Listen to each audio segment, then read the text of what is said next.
Welcome. I'm Carl Frederick, and I will be interviewing individuals for Kenosha Voices, an oral history project of the Kenosha County Historical Society in conjunction with Kenosha Community Media. I have worked in newspapers for more than 40 years as an editor and a reporter. 38 and a half of those years were at the Kenosha News. I am also a member of the Kenosha County Historical Society Board. We hope you enjoy these programs. I'm speaking with Greg Berg, Master of Ceremonies and primary vocalist with the Kenosha Pops Concert Band. Thank you for joining me today. Happy to be here. When did you start being involved with the concert band? I moved to Kenosha in 1986 to begin my work at WGTD, the public radio station, where I still am all these years later. And it may have been that very first summer I was in town that I first saw the Kenosha Band play. It was on their portable bandstand, and it was down at Veterans Memorial Fountain right downtown. And Kathy Sullivan, who is from Kenosha and who had been a lead singer with the Lawrence Welk Show, was the special guest soloist. And so I made a point of going to that. It's one of the first public performances I saw here in Kenosha, and I was very impressed, of course, a huge appreciative crowd. And I thought, I've moved to someplace really exciting, and I really did appreciate the quality of the band. My recollection is that it was roughly a couple of years later, so around 1988, about the time that the sesquicentennial band shell was erected and opened in Penoyer Park, that I first became the band's MC and frequent soloist, and I've been doing it ever since. Okay. How old is the Pops Band? The band was formed in 1922.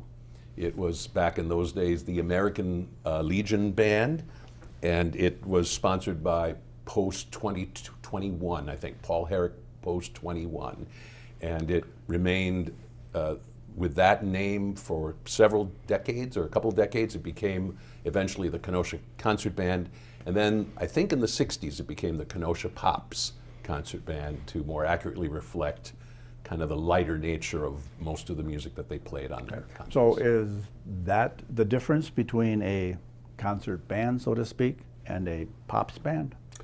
Yeah, I mean, I don't think there's a particularly strict guideline in terms of one versus the other. I mean, I think even something that's not Pops wants to be entertaining, but when that term Pops implies that it's very important that they play a wide range of very accessible, easily accessible music. It's not the kind of thing where you need to read the program notes first and understand it like maybe like a symphony might be. So yeah, it's just tilting to the light side. Although one of the things I appreciate about the group is that I think they balance things very, very well between musical substance and just kind of lighthearted, easy to digest entertainment. Okay. And the difference between a band and a symphony is basically what?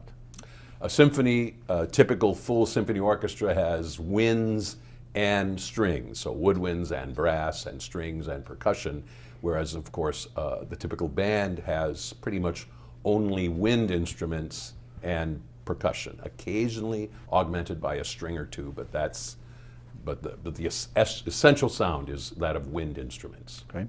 And when you began your involvement or connection with the Kenosha Pops Band, who was the director? Back in those days, it was John Bunick, and that might be a name that some people recognize. He was an educator in the public schools here in Kenosha, and he also had his own big band, the John Bunick Big Band, of which I was also affiliated as host, MC, and frequent soloist. But he had the Kenosha Pops Band at that point, with Frank Geminaro serving as his assisting. And then how long was John the director before Frank became the director? Oh, that's a good question.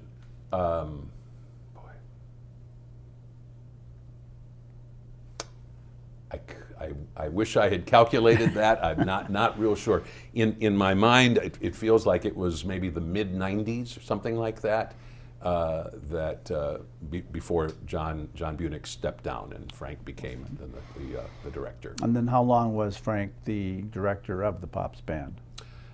Again, for a few years, and his assistant was Craig Gall. And so when Frank stepped down, and that's just over 20 years ago, Craig then assumed full leadership of the band. Okay. Could you tell me anything about either of those three directors, what they were like and how that affected the band and their performances, the music selections? Right. I would say of the three, interestingly enough, John Bunick probably did the most in the terms of pops. I mean, it was definitely a pops band back in those days. John was a really good musician. He was also a little scary in that he had a strong personality and was a firm leader, and you didn't want to mess up. And that's one reason why he got a really good performance out of his musicians. I mean, everyone who worked with him wanted to do well, wanted to avoid his wrath, if you will. I mean, he had a very good heart, don't get me wrong, but that's, was kind of his leadership style. Frank Germanaro, of course, as anybody knows, very, very different from that. A much lighter sort of personality, wonderful sense of humor, but in some ways Frank was every bit as serious a musician, even though he probably didn't have equal the training of, for instance, John or Craig, but Frank was a wonderful natural musician and had certainly some training. His day job was not hooked to music, but he was a great musician, but he really loved the entertainment value of everything, and I think he really accentuated that. And I would say that Craig is very close to Frank in terms of that same sense of balance, making sure that there's a fair amount of musical substance on the program, but also plenty of fun. And I think that is a balancing act that's very tricky to achieve, and so it should not be taken for granted when somebody does a good job of doing that. Okay.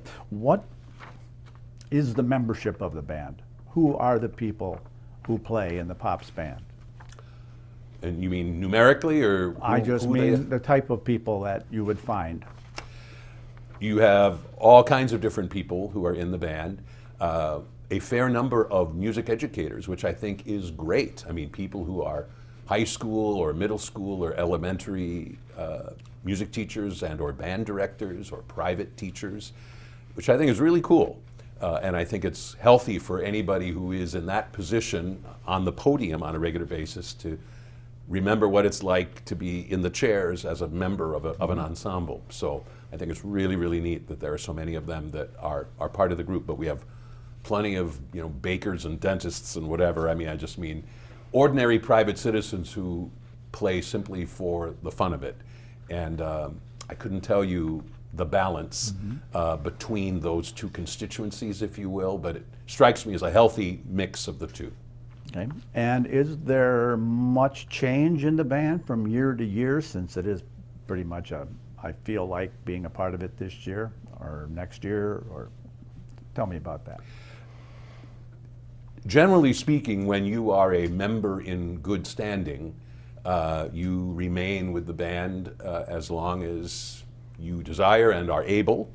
So there isn't a huge amount of turnover, but there is a small amount, certainly every year. I mean, in other words, most of the band is comprised of a very loyal core. And of course, there are people that go in and out when they have to be on vacation or ill or something like that. And so there are people that will be stepping in and so on. But year after year, you see many of the same players year after year, which gives the group a wonderful sense of continuity, which is great. Are there many long-term members that you're aware of? The longest running member of the orchestra, of the band, joined back in 1945. His last name is Morrison. I believe he's a trumpeter. And so he has been pretty much a member of the band since then. So he is the longest running member. And until recently, we had a couple of others who were with the band nearly as long. So it's amazing to have people with that kind of legacy. So if someone wants to be part of the band, what are the chances of becoming a member? Well, it partly depends on what instruments you play and where openings tend to be. And in some cases, your best avenue in terms of getting your foot in the door is to step in as a substitute. I mean, of making your presence known to the music director, Craig Gall, and he can kind of keep that in mind. I mean, that being said, it's a wonderful gig that a lot of people enjoy and a lot of people desire. So in other words, they are not in desperate need of more trumpets and more flutes or whatever. Generally speaking, I mean, we have very high quality players who love playing with the group, and but there are those occasional openings for one reason or another. So I would say some patience is required in order to become part of the group, but certainly not impossible. Are there any particular instruments that are more difficult to come by for a band? Craig Gall would be a much better person to ask than me. I would just guess off the top of my head. I mean, certain instruments like the bassoon or the French horn are exceptionally difficult to master, and so generally speaking, there are fewer people out there in the world playing those particular instruments. On the other hand, we typically only have, I think, 2 bassoons play with the group, 2, maybe 3 or something, whereas of course we have a very large clarinet section, a pretty large trumpet section, and so on. But those are also instruments where they are commonly played. So, but Craig would be a better person to ask that question. And what is the season for the Pops Band? The season runs for a good portion of the summer, beginning in the middle of June and running, generally speaking, until early August. Typically, the summer season begins with a concert at the Kenosha Civil War Museum. And that has been a really fun tradition, and interestingly enough, a fair number of people who come to that are not necessarily the regulars who show up Wednesday nights at Penoyer Park. So it's kind of a slightly different audience that sometimes turns out for that first concert. It's planned to be kind of around Flag Day, so it will be a lot of patriotic favorites in keeping with the theme of the Civil War Museum. And typically after that, every Wednesday evening then through to the beginning of August, the band is playing at Penoyer Park, Mother Nature and weather permitting. In addition to that, we typically play also a concert on the 4th of July. And the location of that has kind of shifted around a little bit. For quite a long time, we played on the 4th of July down in Wolfenbüttel Park, right adjacent to where the fireworks would be shot off, which is kind of exciting. But the city of Kenosha is juggling a lot of different musical groups on the 4th of July, and we ultimately were shifted back to our customary home at Penoyer Park for that concert. Does the band play any holiday concerts? We also play a Christmas concert. The Christmas concert this year, 2023, is the 20th anniversary of the first Christmas concert, which they played actually in Ruther High School Auditorium, now the Ralph Houghton Auditorium. It was, I think, just a year or two later that they shifted over to Siebert Chapel on the campus of Carthage. And I should mention that basically every other summer, the band plays one concert in Siebert Chapel. And that will be a little more serious concert with really much more substantial music, and it's an opportunity for people to hear the band in its full splendor, because it's incredible what they sound like in that space. I mean, it's a beautiful space for wind ensemble. And what is your role with the band as master of ceremonies and vocalist? Well, first of all, I am introducing every piece that is performed. So I come out on the stage and welcome everyone, and kind of announce a few things about who is sponsoring the concert and this and that, a reminder for people to keep track of their children, to not let them run unsupervised and so on. And then I introduce the opening piece, usually a march, which goes right into the national anthem, and I lead the audience in the singing of that, and then I proceed to introduce each piece. The script is actually written by Craig Gall, and I just tweak it here and there. But he is the one who actually does all the research on these various pieces. And usually I sing at least one solo, sometimes two, once in a while none. It just kind of depends on the theme of the concert and so on. But I am most often doing some solo singing with the group as well. Okay, do they ever have guest players or guest soloists? We do, from time to time, we absolutely do. Typically, Miss Kenosha sings with the band at least once. Typically, Lou Regani, who a lot of people know here in town, will sing on one program. We've had some other guests who come. Sometimes Craig wants a particular piece sung that is nothing I should sing, and he'll sometimes ask me, or he'll know of someone who he thinks will do a really, really good job with that. We've once in a while had small groups as special guests, sometimes special guests that, like maybe one of the middle school bands will play kind of a pre-concert feature before the whole concert begins. So there have been those kind of guests. We've had some guest soloists from out of town who've been really special. And one that comes to mind is Will Schaefer, who was a Kenoshan who for many years was a staff composer for Walt Disney. And his father, Helmut Schaefer, was the first conductor of the band when they were founded back in 1922. So I can think of several occasions during my time with the band where Will Schaefer came back as like a guest conductor to conduct something that he had composed or arranged. And it was really terrific to be able to have him there. Incredibly gracious guy, very, very talented.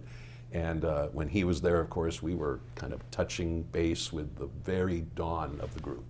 Okay.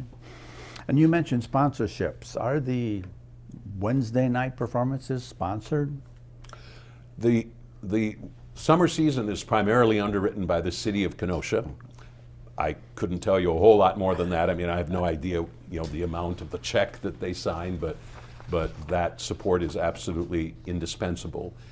In addition to that, we do then have concert sponsors. So on a particular night, there will be a certain funeral home or a certain apartment complex or something that they will serve as sort of an additional sponsor for that particular concert. We're always careful to give them credit both at the beginning and the end of the program. Okay, and where does the music selection, the themes come from? Craig Gall does that. And I could be wrong, but I feel like once upon a time there weren't a whole lot of themes. I mean, maybe once in a while, I mean, certainly around the 4th of July, you're going to be obviously in a patriotic theme, but I feel like it was maybe more under Frank and especially under Craig that there's been kind of a move to thematic programming. So nearly every concert has a particular theme with all of the music then chosen to fit that particular theme. And Craig has really done an amazing job of kind of coming up with some really interesting and fun ideas. Way back before that was so common, there was almost always a children's concert, and they'd make a point of trying to get a lot of kids to come to that, and they'd serve ice cream and et cetera, et cetera. And in our centennial season, they did a really nice job of celebrating the 20s and the 30s and the 40s. I mean, each decade of the band's existence, which was kind of a different take on that whole matter of themes. So, okay, and making these themes, he looks at his players. They have a library of music. Do they go out and buy music? How do you can come up with the theme, but you have all the music there already? So the band has a library of, I understand to be approximately 2,000 different pieces. A number of them going all the way back to the band's founding back in 1922. And roughly 5 to 10 pieces get purchased and are added to the library every year. So Craig is always on the lookout for new pieces or new arrangements that might work out very, very well. But then otherwise, he goes into that database and tries to pull out things that will fit his themes. It's interesting because even if piece is in that library that fits the theme, that doesn't necessarily mean it's a great piece of music or that it's all that great an arrangement. And so that's something that also is helpful with Craig being so well acquainted with the repertoires. He knows, oh yeah, we have this piece and it's a really great piece or a really great arrangement. The band will love playing it, the audience will love hearing it, versus certain other arrangements that are, you know, maybe not so great. And that's really important in putting together a first-rate program. He has an assistant, doesn't he? His current assistant is Kathy Ripley, who is the band director down at Tremper High School. And Kathy came aboard, I think, for the centennial season. And she's been a wonderful addition to the group. And she was actually very well acquainted with the group because she had played flute with the group quite a lot over the years. I mean, she's a wonderful flutist and just a wonderful person. And she and Craig seem to be an absolutely fantastic team. So, okay, and when the players get their music, do they get the entire season of music? Do they get the music only for a specific concert, next week's concert, or how does that get delivered? I believe they do not get the whole season. I believe it's a little more, you know, working their way through the summer, although I certainly could be wrong about that. There is a librarian. I don't remember who the librarian at this point is, but that's a huge job because you're going into this massive library and pulling out a particular piece and then making sure we have all of the parts that we require and then getting that all sorted out and then into the proper folders and so on. That's a massive job. And whoever does that does it really, really well. And then the band members have that for what is basically the one and only rehearsal for each concert. So they rehearse one time with that folder of music before they actually play it live. Right.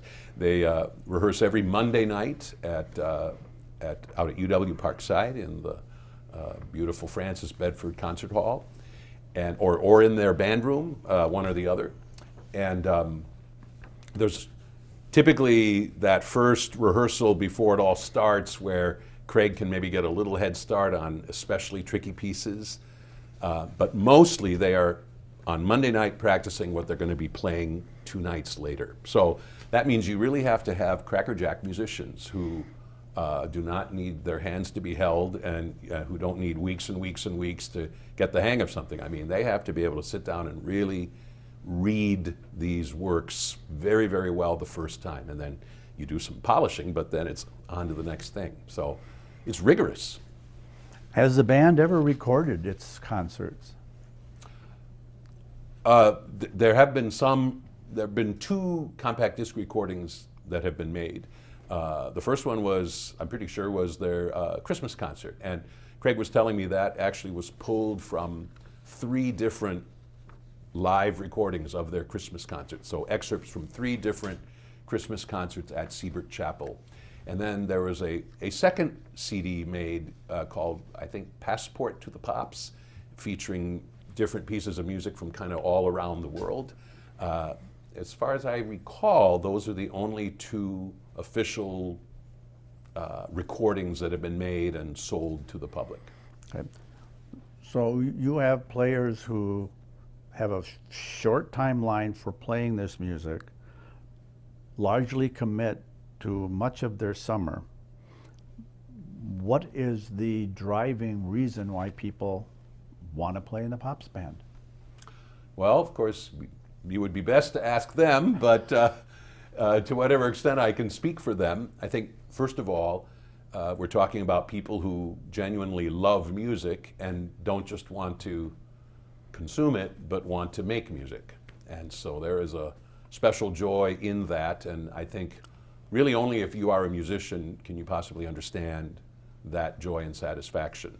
And of course, with instrumentalists, we're talking about somebody who once upon a time took lessons and honed their craft, fostered their talent, and learned how to play the flute or the clarinet or the whatever.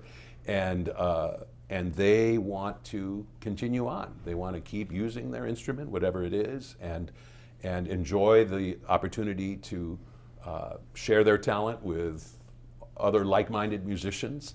I think there's also a special satisfaction with the group because it is a group that takes music making seriously. I mean, that really seeks excellence, and yet they have fun. And I think that's also a very tricky balancing act. I think there are some groups that kind of throw it together and, oh yeah, that's fine, and don't get too uptight about wrong notes or things being out of tune or whatever. And then there are other groups that are very uptight, and it's a very stressful situation, and if you don't cut it, you might be canned or whatever. And I just feel like the Kenosha Symphony beautifully balances the two.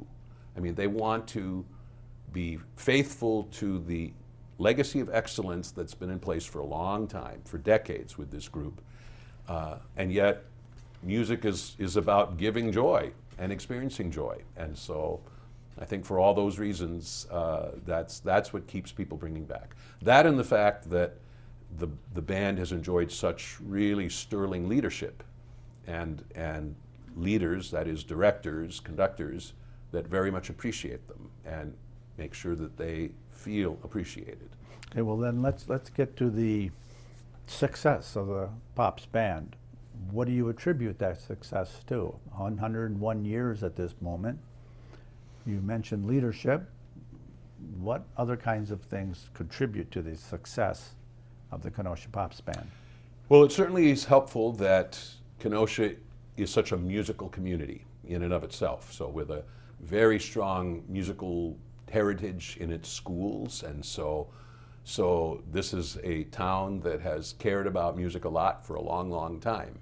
And that's one reason why, first of all, we have our own symphony, and why we have a really fine community band, and we have fine teachers and fine students, products of the Kenosha Public Schools. And so that has a whole lot to do with the excellence that you see on that stage, is just this community that has embraced music and understands what it takes to foster talent and to put it out there for other people to enjoy. So I would say it's kind of a combination of those two things, and then also drawn into the mix is the fact that the community comes out in such generous numbers to support the band.